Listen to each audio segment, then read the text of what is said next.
Veja o que Deus fez nessa vida, assista até o fim, depois compartilhe com alguém que precisa. Eu lembro que uma madrugada, eu tava saindo pra ir num lugar lá, pra ficar à noite lá no erro, e nisso parou uma senhorinha. Eu lembro até hoje. Aí falou assim, meu filho, sabe onde fica a rua tal, endereço tal, número tal? Eu falei, é essa rua aqui. Aí o número eu comecei a olhar e tava bem de frente. Eu falei, ué, mas o que a senhora tá procurando? Ela falou, eu procuro uma igreja. Aí eu falei, não, aqui não tem igreja. Eu moro aqui há muitos anos e aqui não tem igreja. Ela falou, tem.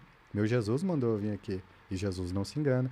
Aí eu comecei a tirar sarro. Eu falei, se enganou dessa vez e tal. E aí ela pegou e falou, então tá bom, e saiu. Daqui a pouco ela deu meio que um acelerado com tudo na rua de terra e voltou. Aí eu pensei, é polícia paisana, eu já fiquei apavorado. Não consegui correr, fazer nada. Aí a senhorinha parou, abriu o vidro, deu um sorrisão e falou assim, eu vou embora.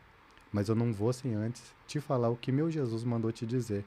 E ele manda te dizer que a paciência dele é como um cálice. Vai enchendo, mas uma hora transborda. Ele vai tirar a mão da sua vida e vai parar de te dar livramento. E foi embora. Eu me desesperei. Eu falei, por que essa mulher falou isso pra mim? Aí, não, tem um porquê. Alguém contou alguma coisa e eu fiquei com aquilo encanado. Fui embora. Virei a madrugada lá, doidão dentro de casa, não saí pra lugar nenhum. No outro dia cedo veio um rapaz que eu ia encontrar naquela madrugada e bateu na porta clareando o dia. Falou, por que você não foi lá? Aí eu falei, uma mulher apareceu lá, falando uns negócios. Eu falei, não. Aí ele falou, sorte sua que você não foi. Baixou até helicóptero lá e prenderam 26 pessoas. E ali, aquilo me deu um choque.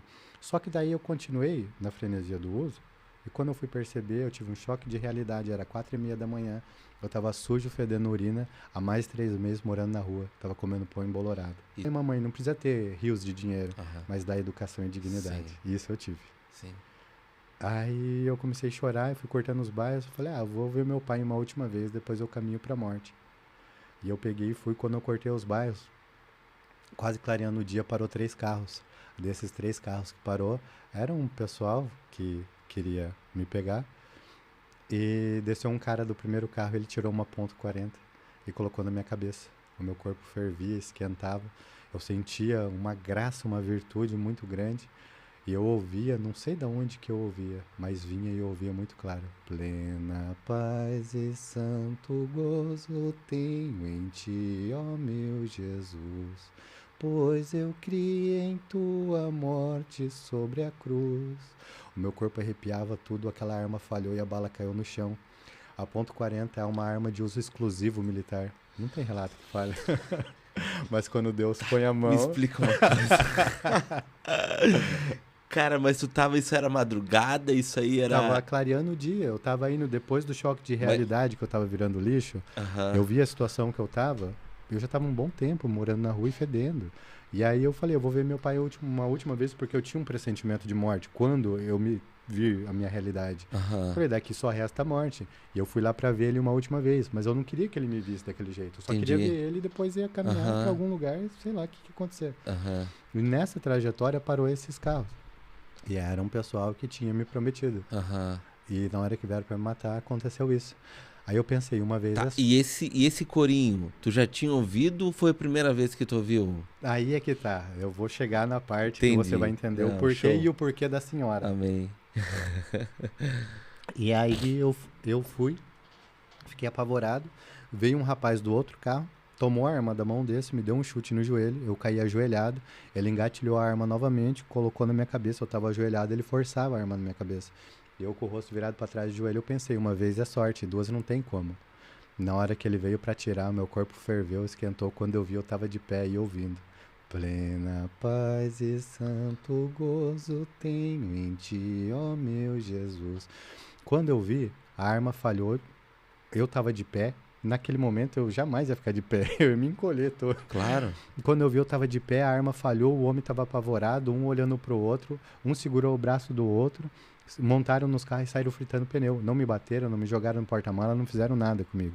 Aí eu tive a certeza de que eu ia morrer. Eu falei, nossa, a próxima vez que me encontrarem vão me matar. Eu lembrava de um tio meu que era muito doido. A maioria dos doidos, incluindo eu, que era antigamente, que se achava doido, eu tive um tio que era muito doido de verdade. E um dia apareceu esse tio falando, Jesus mudou a minha vida. Aí ele falava, ele morava, bem dizer, dentro da igreja, ele falava, mas não é igreja, é Jesus. Se Jesus transformar a sua vida, você vai ver, é muito bom e não sei o quê. Eu ficava, que cara louco. Bem dizer, ele mora lá na igreja e tá falando contra esse negócio, mas não é, ele tá falando a verdade, que é Jesus que transforma, Claro. não é a denominação. Claro. E aí eu não entendia nada, eu falei, aquele homem doido, e ficava vindo o tio doido. Ele era doido por Cristo, e ele tava apontando o caminho o tempo todo. E eu fui para uma clínica para ter um tempo livre, ninguém querer me matar e eu poder ler na Bíblia o que Deus queria de mim. Porque eu comecei a prestar atenção, eu tinha ido num monte de igreja ao longo da minha vida. E sempre ouvia a palavra falava comigo, parecia que contaram minha vida para o pastor que estava pregando, né? Só que aquela palavra está escrita há mais de 2000 anos, então não falaram nada para ele. E eu ficava ali e falei, meu Deus, mas como pode? E no final o louvor e as orações parecia que era específico para mim. Eu falei, não pode ser, né? Esses caras tudo doido. Mas só que não mudava a minha vida.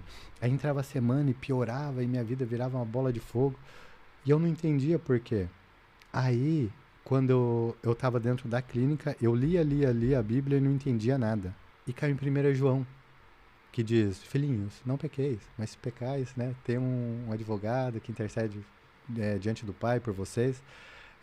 Mas se vocês confessarem verdadeiramente os seus pecados e se arrependerem, eu serei fiel e justo para perdoá-los, lançar no mar do esquecimento, né, e te purificar de toda iniquidade, fazer nova todas as coisas na sua vida. E aí eu comecei a falar para Jesus, eu falei, não é para o homem, é Jesus. Aí eu comecei a falar, como eu estou falando com você, Jesus, me perdoa, eu não quero ser drogado, eu não quero ser alcoólatra, eu não quero ser mentiroso, eu não quero passar ninguém para trás, eu quero ser íntegro, tratar o próximo como a mim mesmo, fazer exatamente aquilo que eu gostaria de receber, me ajuda a melhorar, remove toda mentira. E comecei a falar de coração, e eu senti uma presença tremenda, como que no dia que falhou a arma. E aí aquilo me deu uma alegria. E eu falei para Jesus, falei, olha Jesus, se a sua palavra é viva, eu estou pedindo para o Senhor diante da tua palavra. Se é quebrado toda a caça de demônio com jejum e oração, eu vou ficar 3 dias sem comer e sem beber uma gota d'água. Mas se tem demônio na minha vida, que ele vai ter que pegar toda a muamba, essa foi as minhas palavras, ele vai ter que pegar toda a muamba dele e vai ter que sumir da minha vida. Por favor, me liberta, eu não aguento mais esse vício maldito. Me dá a condição de pôr um sorriso no rosto do meu pai, nem que seja a última coisa que eu faça em vida. Devolve a minha dignidade. E aí eu subi e fiquei os 3 dias sem comer e sem beber. No 4º dia de manhã, subiu um homem muito simples, ele olhou pra mim e deu um sorriso. Ele abriu um pano branco assim, igual quando cai na igreja, sabe? Ele falou assim, o irmão crê que isso aqui é um manto sagrado? Eu falei, eu creio. Ele falou, pois é, há 3 dias atrás o irmão subiu essa escadaria, não tinha ninguém do lado do irmão. Mas Jesus estava e ouviu quando você falou com a sua boca que você não aguenta mais esse vício maldito. Jesus hoje te liberta, devolve a sua dignidade e dá a condição de você pôr o sorriso no rosto do seu pai como você pediu. Nossa. E ali ele me cobriu com aquele manto e ungiu minha testa e parecia que eu estava pairando em cima, vendo lá embaixo. Na hora, a única coisa que me passou na minha cabeça, eu falei, que loucura. Eu acho que quando para de usar droga, que vem um sintoma, eu tô doido. E aí eu voltei para a clínica. E tinha um homem lá. E esse homem estava lá, sorrindo e falando, e mandou pegar as coisas.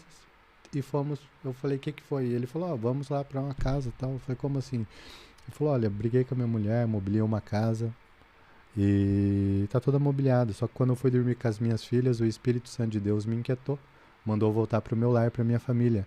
Mas antes de eu voltar pro meu lar, pra minha família, Deus mandou vir aqui trazer a chave da sua casa. Que ele tá te tirando da rua pela porta da frente da sua casa. A casa tinha até PlayStation. Tinha... Nossa, mano. Coisa mais linda.